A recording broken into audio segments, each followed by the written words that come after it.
You're watching Connected Digital World. We're talking about Tomb Raider. I hope you've enjoyed this. I hope we can see you March 5th to see Tomb Raider on Xbox 360, PlayStation 3, and PC. Thanks a lot.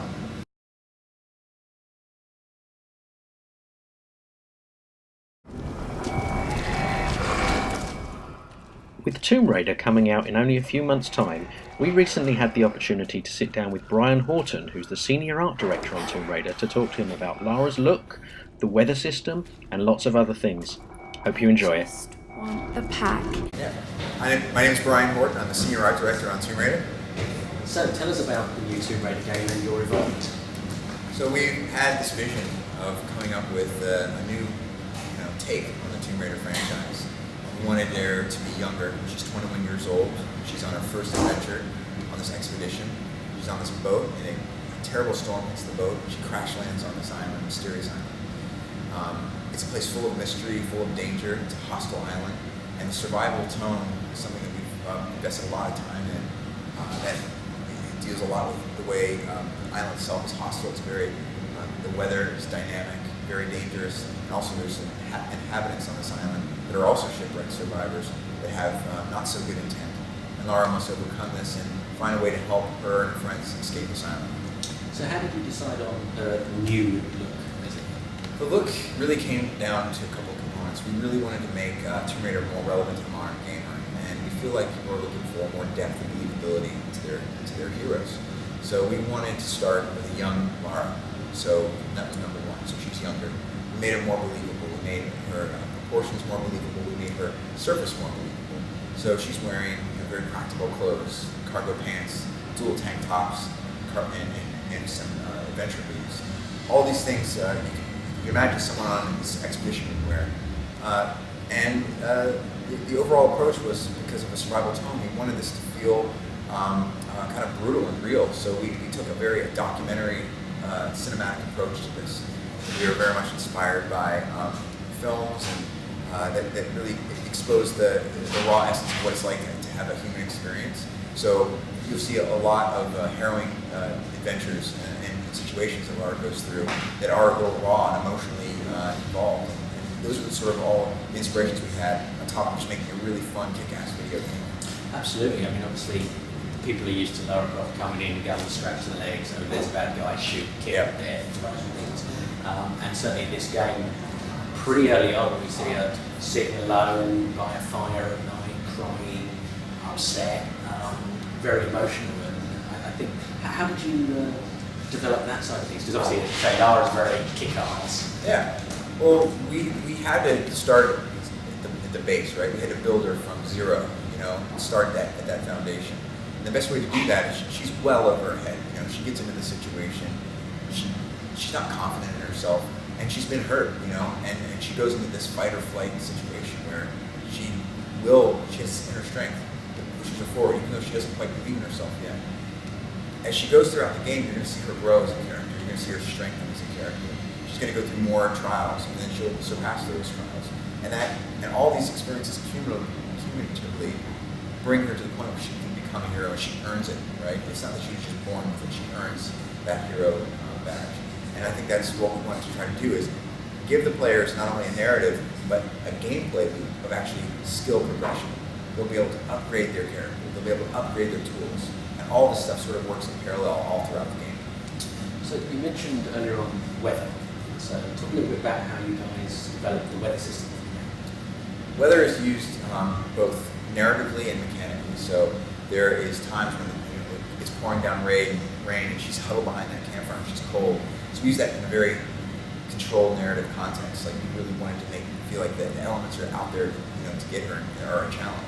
But in addition, the weather is going to play the gameplay role as well. And we showcased a little bit about at least nature and the elements of fire and water and how they play an important role mechanically. Like you have to, fire becomes an enemy of, water becomes an enemy of fire. You have to find a way to circumvent around water to burn through, to get out of the den at the beginning of the game. Later on in the game, you're going to see these elements actually play an important role as well, and as they're in their physical properties. Like wind has physical property, we get to use that in our game as a gameplay mechanic. What about the sort of setting for the island and a lot of the sort of features of the island? How did you research and decide on how you wanted the book to be? We decided very early on that Japan was going to be a fictional island. Japan was going to be our focus. What was great about that is it had a rich culture to it. The Japanese culture is extremely rich. I had an opportunity to go to Japan, work with visual works in the trailer. When I was there, I got to go to Nikko, which is a village in north of Tokyo. And these beautiful shrines in this forested area. That was actually a very big inspiration for one of our forest sections in the demo. Now, it wasn't on fire when I was visiting, so that was something we added to the equation. But the idea of an authentic Japanese island with a rich history and culture is something that was important to us. In addition to that, there's layers of history. So there's different cultures that exist, and we get to see this sort of modern shipwreck culture, the scavengers on this island. And they're sort of one of the foils, or they're one of the points of resistance. They're gathering people up. You don't quite know what their purpose is. But all these things sort of build onto a narrative that there's a mystery on this island. And besides the elements trying to, challenging Lara, there are these scavengers as well. So all these things sort of seem like a good setting to tell a rich survival action game. And obviously during the game she has to build tools and enhance those tools. How did you sort of go about deciding what the tools would be and what they would look like, and therefore the elements to build the tool had to be somewhere on the island? One of the things that we did in this game is we thought about what are some of the most base survival weapons and tools we can think of, and think of an axe. That's a very simple base weapon, and a bow. That's a great melee and projectile weapon. Those are very they're weapons that you can imagine creating and making. And the first expression of these weapons are very rough. You have a bow that's basically made of sticks, twines, bound together. You have an axe that's sort of a wood handle with a strap piece of metal on there. And then as you go, these base weapons get stronger, and the player gets to choose a little bit how they modify these weapons. So we have survival skills and we have salvage. Survival skills help the player enhance their abilities, their inherent abilities. Like, for instance, there's a skill you can buy that allows you to reharvest the arrows that you shot. So there's going to be skills you can buy all throughout the game that will allow you to upgrade your character. And the salvage allows you to upgrade your tools. So the axe that we have is not strong enough to open up this crank, but when we gain enough salvage, we can use that to purchase a stronger axe that allows us to get through the game. So we use this as a loop, as a gameplay loop. It's also a fictional sort of layer that you can imagine finding things in the world, using those things, augmenting them, and then that you've now improved your chances of survival. Let's go back a little bit and talk about Lara's look, not just the clothes. Obviously, she, as you say, she's a lot younger. Slightly different proportions to earlier games. So how did you decide what she was to look like without making it look either ridiculous or the complete opposite of what people expect Lara to look like? We did a lot of different iterations, right? So you basically start with pen and paper, and we broke down what Lara was in her proportions, or the relationship of her eyes. What are the iconic elements? You've got a girl, you have a woman, who had a ponytail. She had the two guns. She had these long proportions, and we said, well, the things that we want to keep is we want to keep the essence of Lara Croft, but try to make her more grounded and believable. So we made her proportions much more petite. Not so much of a mature woman, but someone who's younger. Someone much college age. The goal for the face was to try to make her a little bit more, a little less hard. So she's a little softer in the features, deliberately so. And we cast an actress, and we hired a writer. Brianna Horton is an amazing writer, right? She's comes from a female perspective, has a great, she brings a true, authentic English voice to Lara that feels believable when she speaks. And you've got Camilla Luddington, who's an amazing actress, a young actress, and she brings those words to life. And you've got talented artists at Bristol that can bring this model. So it's all those components together that we think sort of weave the full package. It's not just the way she looks, it's how she moves, how she acts, and what she says. So that's how we sort of built it from that foundation up. And what's the fans' reaction been to seeing a younger Lara in a new story, a new setting? I think overwhelmingly it's been positive. I mean, we've had some people that are a little cautiously approaching it. I'm not sure if we are approaching it the correct way, but even some of the most vocal fans of the classic series have come around and we're very respectful of the core franchise, and we'll always live there in history. There's nothing we can do to take that away. But what we are trying to do is make it more relevant for a modern gamer, so it's to be like the first Tomb Raider game for a whole new batch of people. And for those that have played Tomb Raider, they're going to hopefully feel the same way they felt the first time they played the first Tomb Raider in a new way, right? So those are our goals, and so far the fan reaction's been very positive. And have there been any sort of real challenges for you guys on developing the game? There's been so many challenges. In many ways, it feels like we're mirroring Lara's journey, right?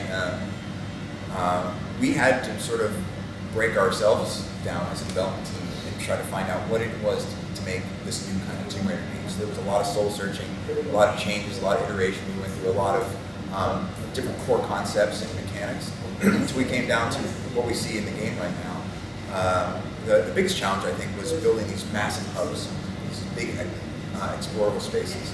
You could literally be at the bottom of a mountain and see way, way up the top of the mountain landmark. You get to make our way from the beginning to end without any loading, without any, it's just a seamless transition. And it took us a lot of time to develop the methodologies and the practices to realize a world with a lot of detail that was that large. Is there anything you wanted to do that couldn't, either because of constraints with the technology or just didn't quite fit with the story? Well, as a classic Tomb Raider fan myself, I was always a fan of the swimming Tomb Raider. So we do not have swimming featured in this Tomb Raider. It's one of those things that we didn't really feel like it was necessary for the story we were telling. But as a fan of the classics, it was a tough one. When we saw that hit the floor, like, oh, that's a shame. Another one is we had a horse at one point in the game, and we had some early promo art that featured Lara on a horse. But once we got into it, we realized it's really about her and her base mobility and this tools progression. A lot of those things, even though we might have wanted them at one point, didn't quite make sense. So part of the development process, you go through editing, right? You say, what do you really need and what don't you need? And those are the two things that, even though we were cool, we found that we really didn't need and wasn't really helping us tell the story. So what's next for Lara? Right now is coming out in March 5th, 2013, on Xbox 360, PlayStation 3, and PC. I mean, that is our #1 goal. Is like, let's make this Tomb Raider game as great as we possibly can. So there's a lot of polish going on right now. The team is super dedicated and just doing an amazing job trying to make sure that we're going to deliver the best product we possibly can. So how big is the game? Well, we're not going into a lot of details about the overall length. All I can say is a mini game. There is a lot of content. Because of our hub system, there's a lot of potential for re-exploration. Another feature of our campsites is fast travel. So you'll be able to be in one location once you've sort of surpassed or gone through a section once. You can go back and revisit that location when you have new gear and tools and find new things. There's a ton of journals, there's a ton of artifacts to collect and relics.